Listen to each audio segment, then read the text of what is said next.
Today we're going to be making a cutting board, and because it's me, we'll be making it about the simplest way possible. Let's get started.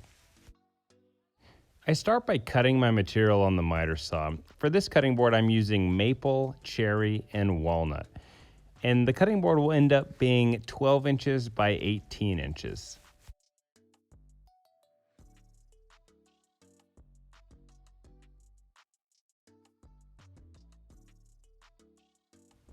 I then run my boards through my benchtop planer. Now, you'll be gluing together the faces of these boards when you cut them into strips, so you want them nice and flat. If you don't have a planer, that's no problem. You can use a hand plane, an electric hand plane, or a random orbital sander. The way I glued these boards together to make the edge grain cutting board will make sense in future steps.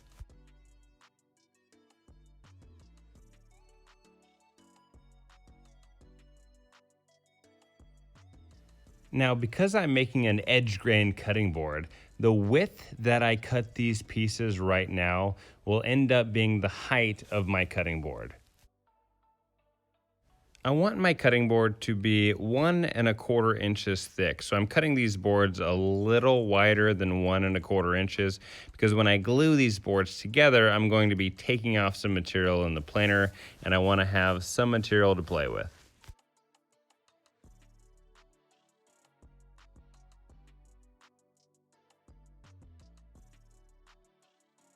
There are 3 types of cutting boards you can make: edge grain, end grain, and face grain cutting boards. I'm making an edge grain because it's a great combination of a great look, great durability, and it's easy on your knives.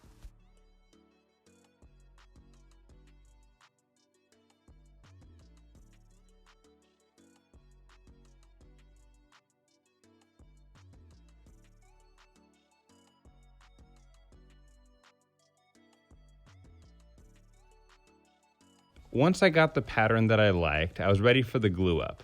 Now I put glue on the faces of each of these boards because I'll be rotating them, exposing the edge of each board facing up. Now put a healthy amount of glue on there and don't put glue on the wrong spot. I'm using Titebond 3 here because it is waterproof.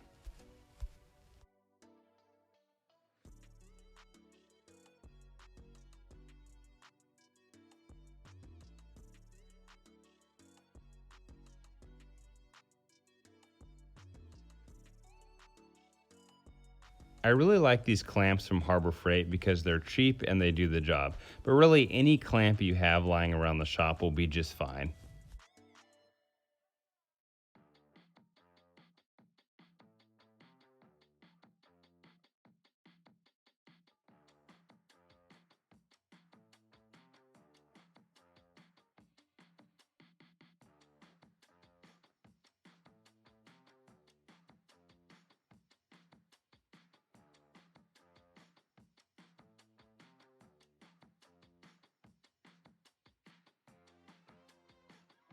If you can, try to not glue your clamps to your cutting board.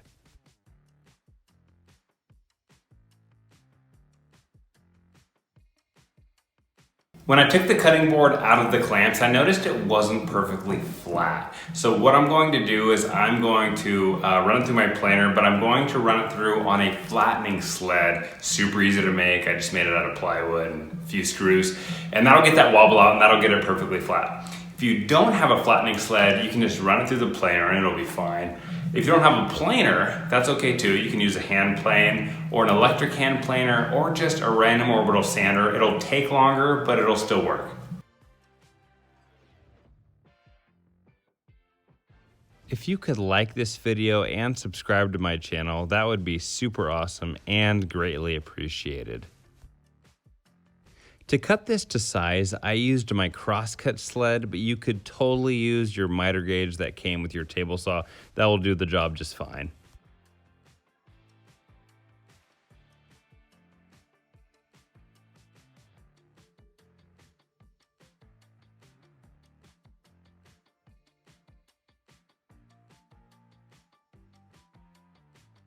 For the edge profile on this board, I used my 45-degree chamfer bit on the top and bottom of the board, and it worked out really well.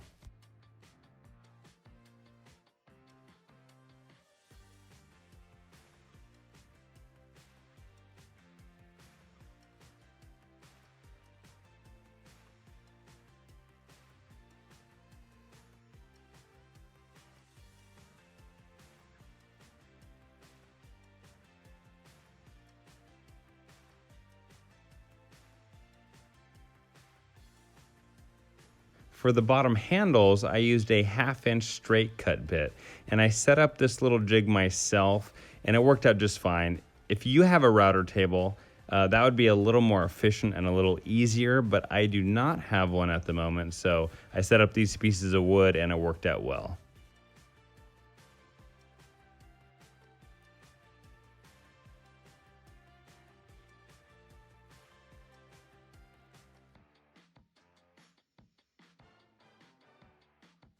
I sprayed it down with water, and then when it was dry, I sanded it down for the last time.